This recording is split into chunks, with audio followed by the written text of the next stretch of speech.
Welcome to The Advocate, a program that thrashes out all the topical issues of the day. When you are in government, you don't see nothing wrong with whatever is happening. The moment you are out there, everything is wrong. You can't even see many women now, and when they're there, they're not even really making a mark, and then they have an NYSC problem and this and that. One of the reasons why we don't have more women in politics in Nigeria is for as long as political meetings continue to take place in the middle of the night. Exactly. Really disastrous for a president to even say to be unaware of the chief It's justice. a ploy. It could be a strategy. That strategy was very terrible strategy. Because the buck stops at your table. Whether it's that we don't look after our cities, and quite frankly, Nigeria is becoming a very ugly place.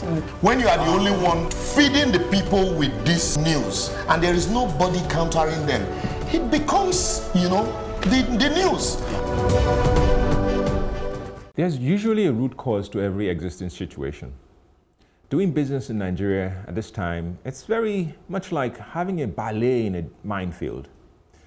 Warring tales of government policies and a regulatory mindset, which is squarely set in a mindset of scarcity and rent is hurting businesses. Yes, government appears to be taking steps to ease the pace of business registration, but on the other hand, we have rent-seeking policies set up to extract blood from businesses. Just recently, notable businessman and ex-banker, Mr. Atedo Pisoside, chided his peers and government over the same issue. Today, success in business requires not just capital, but a combination of capacity, skill, nuanced approach, and a network of relationships that enable the successful navigation of increasingly complex maze of issues. However, when facing an army of regulators handcuffed to a rentier, extractive mindset, no matter how smart or how much capital you raise, against this kind of people, you will fail. It scares me that we don't even seem to understand, not to talk about preparing Nigeria for a future without oil. We are fixated with a dangerous mindset of extraction. So we have become not just the poverty capital of the world, but we have now adopted a growing mindset amongst government and regulators that resents innovation and has become more predatory. In fact, you might walk away thinking Nigeria or Nigerians have become purveyors of poverty. We seem angry when businesses are making money and start thinking of how to curb them or place roadblocks. It appears that the Nigerian state has become better at continually improvising ways of extracting more rent from its citizens, with more levies and taxes, without any commensurate value in standard of living. More and more taxes and levies on anything that moves or is incapable of moving. Unless you have the means or connections to fight off the tentacles of the state, the slightest whiff of a business making money or pushing some kind of innovation, agents of government will appear with a new tax claim or policies that is aimed at extracting rent. It is almost like now you have to pay a tax for thinking about a solution. You pay for not doing anything too. So it appears you just can't win. A few days ago, a Twitter user shared images of a number of levies and permits they had to obtain to do a delivery business in Zamfara state. This is really a problem. So the state has nurtured on years of oil rent to collect without giving back value. The truth is, and I have to say this though, there might be islands of efficiency, and we see this happening within government, but they're surrounded by a rising sea of inefficiency and unconcern. So whilst India, China, and Malaysia, Vietnam even are moving more people out of poverty by adopting business-friendly policies, our own policymakers seem more concerned with how much they can extract from the profits of private businesses. So are we double doomed as a rising population is outstripping GDP growth? It appears that our next biggest export after oil may be misery if we remain this uncompetitive. I fear that if we do not curb our overactive enthusiasm to extract rent from businesses and innovation, we will never come out of this vicious cycle of poverty, and Nigeria will essentially bleed to death. I just want to say, which came first, the chicken or the egg? Because I'm still mulling over what Uche said about deliberate strategy to keep people impoverished, if you don't invest in education. And I find it doesn't even have to be deliberate. It could just be through neglect. Yeah. Because if you take a microcosm, most of us have worked in institutions where you don't have to necessarily want to be neglectful or wasteful.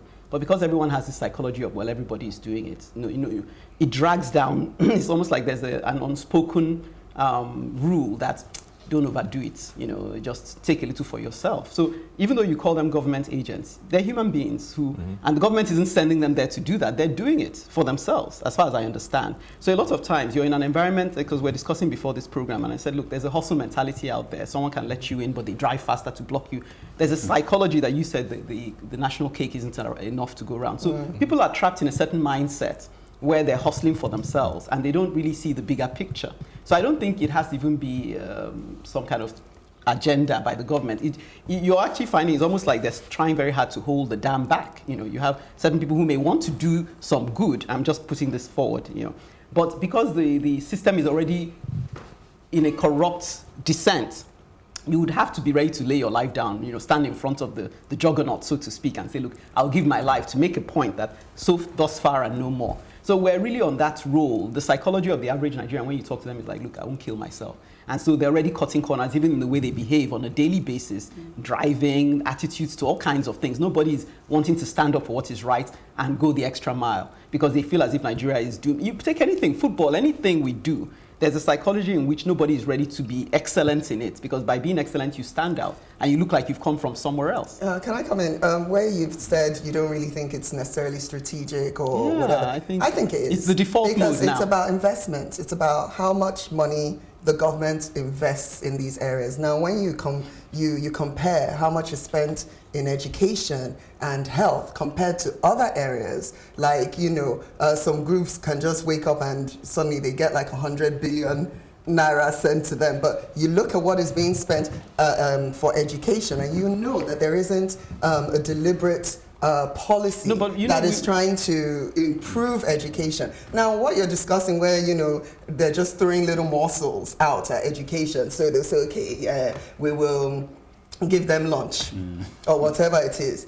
But go and look at the state of those schools. Let me just propose, and I'm not saying I have all the insider knowledge, but I'm saying, what if there were this cabal that we keep hearing about that have invested interest in certain areas, and if you touch it, like we all know that most people have said that subsidy, if you remove it, is better for the economy. But touch it now, see if you can touch it. Which government is brave enough to try that and not be the most unpopular with your life on the line? So there are many things that for you to reverse what is already in place, feeding a very small minority, you're literally going to make yourself a martyr. I think so. This is why I didn't capture this enough in my advocacy. There is this scarcity mentality. You talked about as if you're driving, as if the road will finish. So I have to cut off because if I don't do that, something will happen. Or I have to hustle, I have to take this because you're afraid that the thing will finish. You're standing in a line at the airport or anywhere. I think it's that poverty mentality. I see it as almost the same thing, scarcity and poverty. So we have to hustle, we have to try and get anything. But it's also the same thing in how government reacts, that we just keep taking. Yeah. But I think that it's a mental thing that government has to see that, okay, why don't we allow creation first rather than taking? And because what government takes is only for the benefit of government. Exactly. So you buy a big new Jeep. I worked in government for many years. I had I'm one of them. You're selling out the secret. Yeah, no, true. So when you don't have enough money to run the agency, so to speak, you increase the fees and levies so you can get more. Exactly. And do the foreign trips you need to do and do all those things. But I think that if we really have a government that says, look, my own approach though, I'm not trying to remove myself entirely. I'm part of the system to some extent.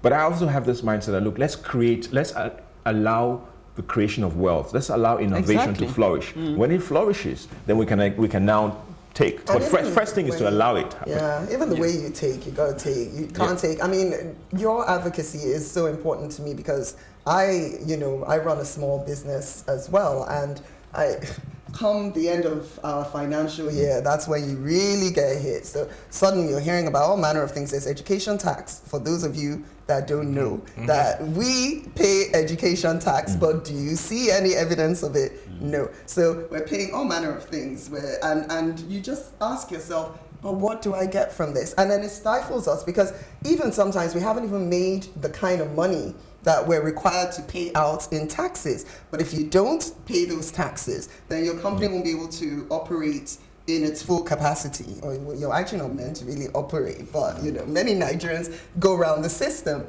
so I agree with you, our environment isn't suited to encouraging small businesses to grow. So almost like as soon as they start, they suffocate them. Why is that? I mean, that's a question I really want answered. I think you have to also ask yourself why, as soon as we attained independence, I always say that the people who helped us attain independence, our founding fathers, were